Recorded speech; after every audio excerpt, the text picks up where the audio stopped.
I am an independent, impartial judge. By Brett Kavanaugh.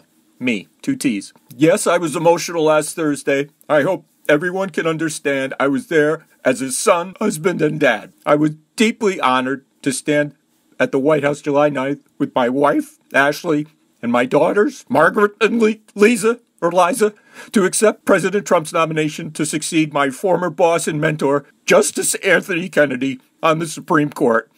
My mom, Martha, one of the first women to serve as a Maryland prosecutor and trial judge, and my inspiration to become a lawyer, sat in the audience with my dad, Ed.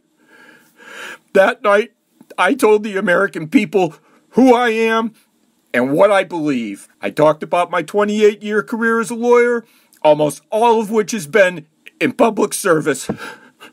I talked about my 12 years as a judge on the U.S. Court of Appeals for the District of Columbia, circuit often called the second most important court in the country, and my 5 years of service in the White House for President George W. Bush. I talked about my long record of advancing and promoting women, including as a judge. A majority of my 48 law clerks have been women, and as a longtime coach of girls' basketball teams. As I explained that night, a good judge must be an umpire, a neutral and impartial arbiter who favors no political party, litigant, or policy. As Justice Kennedy has stated, judges do not make decisions to reach a preferred result. Judges make decisions because the law and the Constitution compel the result. Over the past 12 years, I've ruled sometimes for the prosecution and sometimes for criminal defendants, sometimes for workers and sometimes for businesses, sometimes for environmentalists and sometimes for coal miners. In each case, I have followed the law. I do not decide cases based on personal or policy preferences. I am not a pro-plaintiff or pro-defendant judge. I am not a pro-prosecution or pro-defense judge. I am a pro-law judge. As Justice Kennedy showed us, a judge must be independent, not swayed by public pressure. Our independent judiciary is the crown jewel of our constitutional republic. The Supreme Court is the last line of defense for the separation of powers and for the rights and liberties guaranteed by the Constitution. The Supreme Court must never be viewed as a partisan institution.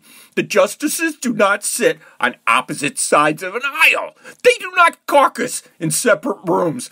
As I have said repeatedly, if confirmed to the court, I would be part of a team of 9, committing to deciding cases according to the Constitution and laws of the United States. I would always strive to be a team player. During my confirmation process, I met with 65 senators and explained my approach to the law. I participated in more than 30 hours of hearings before the Senate Judiciary Committee, and I submitted written answers to nearly 1,300 additional questions. I was grateful for the opportunity. After all these meetings, and after my initial hearing concluded, I was subjected to wrongful and sometimes vicious allegations. My time in high school and college more than 30 years ago has been ridiculously distorted. My wife and daughters have faced vile and violent threats. Against that backdrop, I testified before the Judiciary Committee last Thursday to defend my family, my good name, and my lifetime of public service. My hearing testimony was forceful and passionate. That is because I forcefully and passionately deny the allegation against me.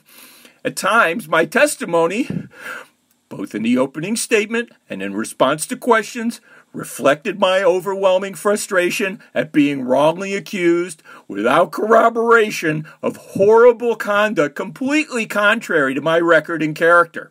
My statement and answers also reflected my deep distress at the unfairness of how this allegation has been handled. I was very emotional last Thursday, more so than I have ever been. I might have been too emotional at times. I know that my tone was sharp, and I said a few things I should not have said. I hope everyone can understand that I was there as a son, husband, and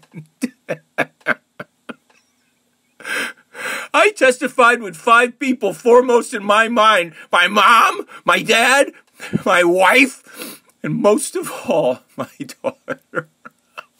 Going forward, you can count on me to be the same kind of judge and person I have been for my entire 28-year legal career. Hardworking, even-keeled, open-minded, independent, and dedicated to the Constitution and public good. As a judge, I have always treated colleagues and litigants with the utmost respect. I have been known for my courtesy on and off the bench. I have not changed. I will continue to be the same kind of judge I've been for the last 12 years. And I will continue to contribute to our country as a coach, volunteer, and teacher. Every day I will try to be the best husband, dad, and friend I can be. I will remain optimistic. On the sunrise side of the mountain, I will continue to see the day that is coming, not the day that is gone. I revere the Constitution. I believe that an independent and impartial judiciary is essential to our constitutional republic. If confirmed by the Senate to serve on the Supreme Court, I will keep an open mind in every case and always strive to preserve the Constitution of the United States and the American rule of